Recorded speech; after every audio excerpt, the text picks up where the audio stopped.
Coming up on this edition of the Newsfeed, we'll hear how Virginia Tech is in the process of combating the major issue of sexual assault on campus. Plus, a look at the recent budget increase for Montgomery County Public Schools. And we'll see how special dogs are able to be given a second chance. Those stories and more just ahead. Roll A, take A.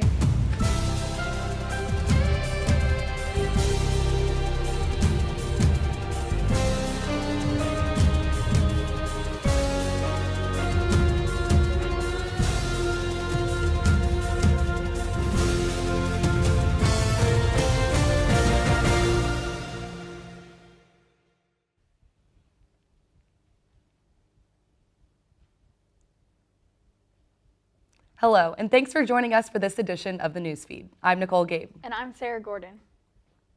The transition to a new country, no matter the circumstances, is a tough one. Whether it is an international student making Virginia Tech their temporary home while pursuing their education, or a refugee seeking a better life, everyone has a place in this community. The Cranwell International Center, as well as student-run organizations like the Coalition for Refugee Resettlement Group, are always looking for ways to make that transition a little easier.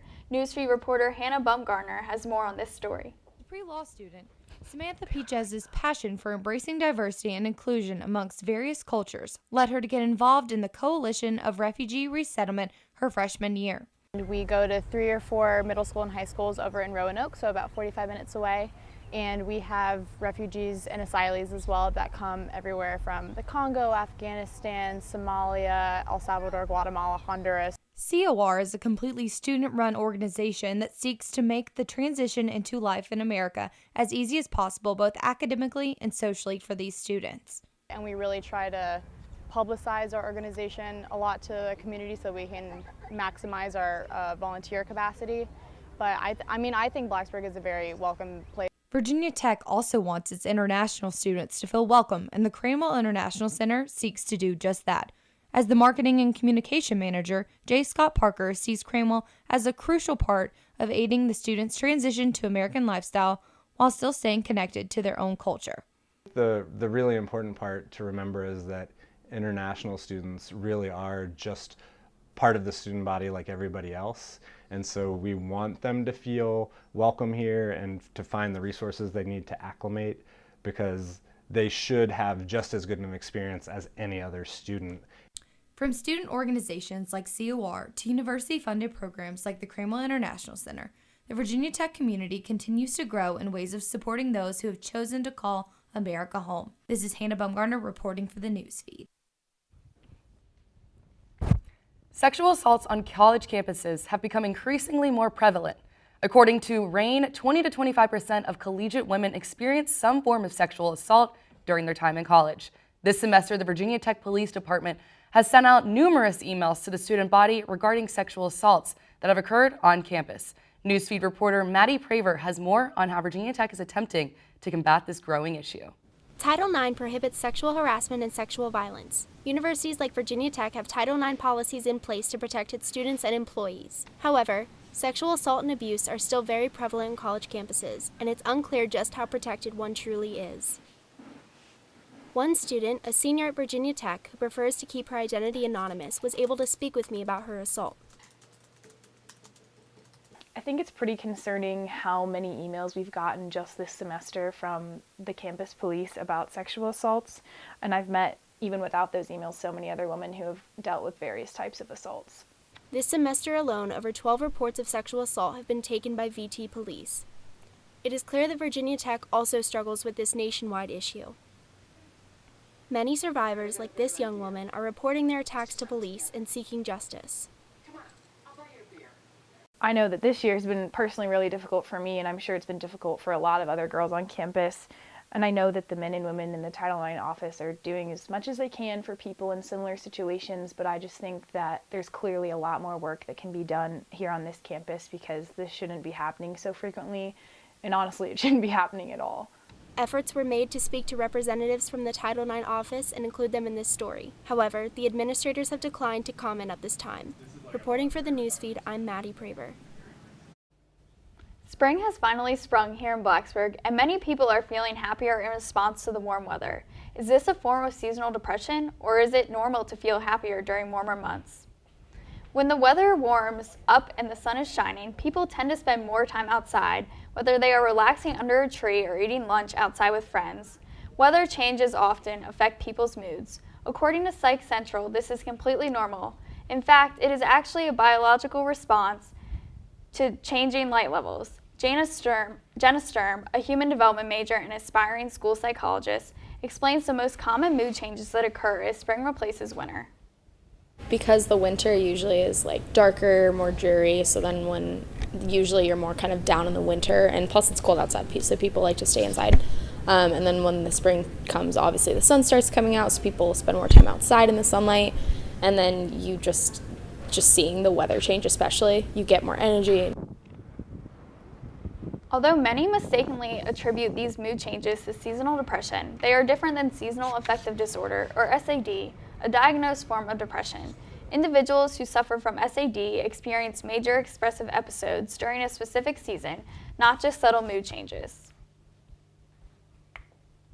The Montgomery County Public Schools were granted more money to this year's operational funds. This will mean many changes and improvements to the county's school systems. Newsfeed reporter Tatiana Condershaw has more on this story. Tatiana.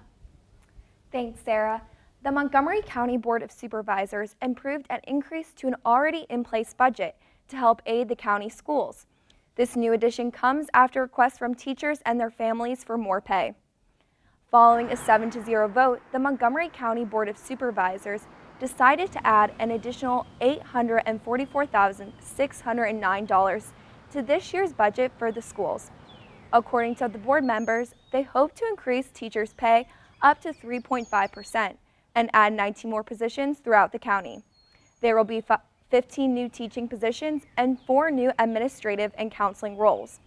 Board members hope that this will increase the quality of life for teachers and their families. Having a little bit extra money to be able to do things, go on vacations, all those things. But also, everything in this world is more expensive than it was last year.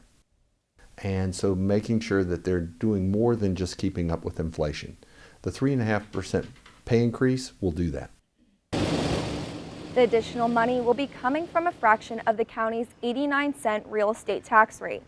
The new budget will go into effect July 1st. Tuck hopes this will help families with any financial struggles they may have. Tuck also hopes the new positions will encourage more Virginia Tech students to apply for the county schools and become full-time residents after graduation. I'm Tatiana Condershaw reporting. Back to you at the news desk. Thanks, Tatiana. Just ahead on the news feed, we see just how far Game of Thrones fans will go to show their loyalty to the HBO original series.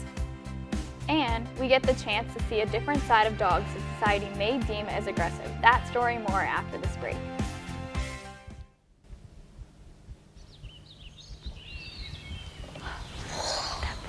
Oh, look, a redhead.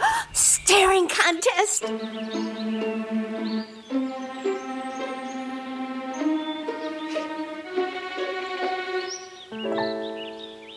You still got it. I know. Come alive with the forest. The dad was cute. They were looking right at us. Visit discovertheforest.org to find a forest near you.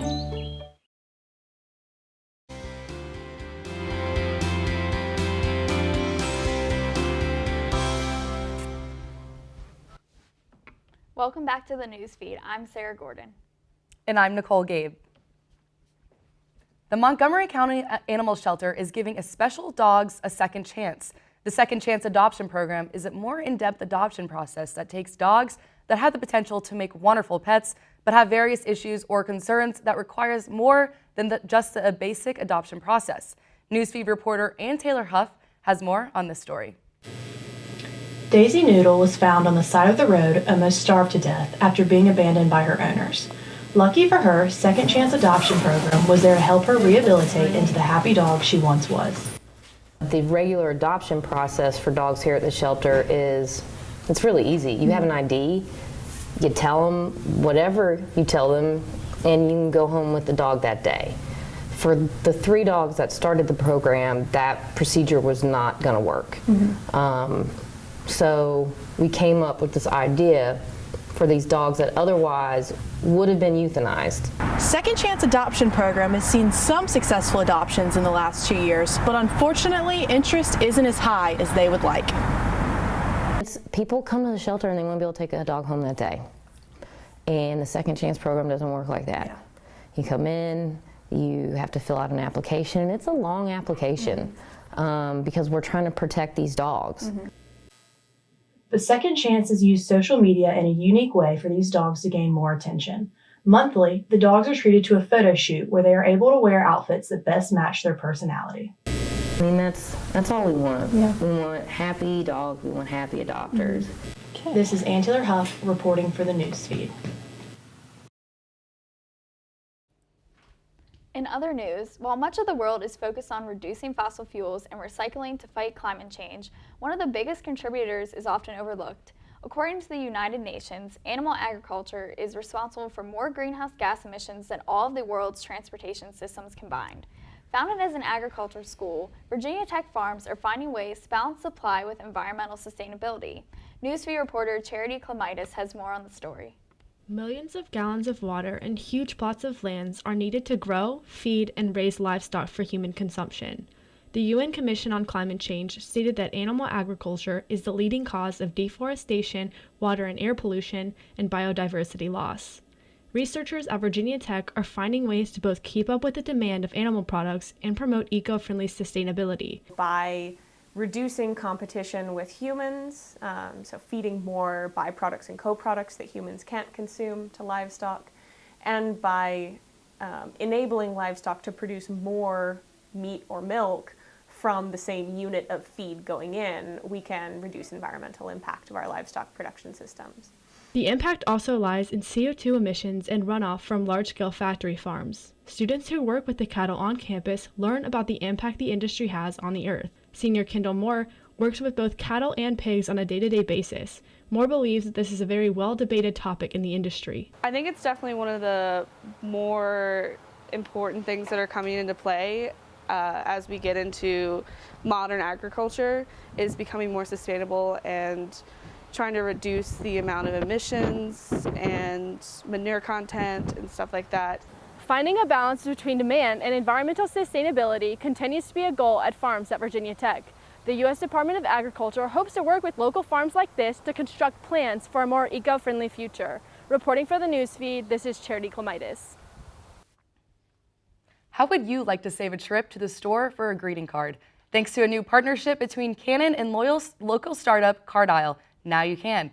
Cardile was founded in 2013 as a class project by 3 Virginia Tech students. Until recently, Hokies could see their custom greeting card printing kiosk inside the University Mall, on the first floor of Squire Student Center, and other spots around the town. The company is now going in a different direction, as their custom online card design software will soon be advertised inside the packaging of new Canon printers. Artists who have contributed almost 9,000 or more than 9,000 designs that our consumers get to pick from. And that seems like a lot, but I think we're just getting started. I'm looking to put a few zeros on that number. With the right printer and the right card stock, customers can print professional-looking cards, complete with the unique artwork and personalized messages, all from the comfort of their own homes.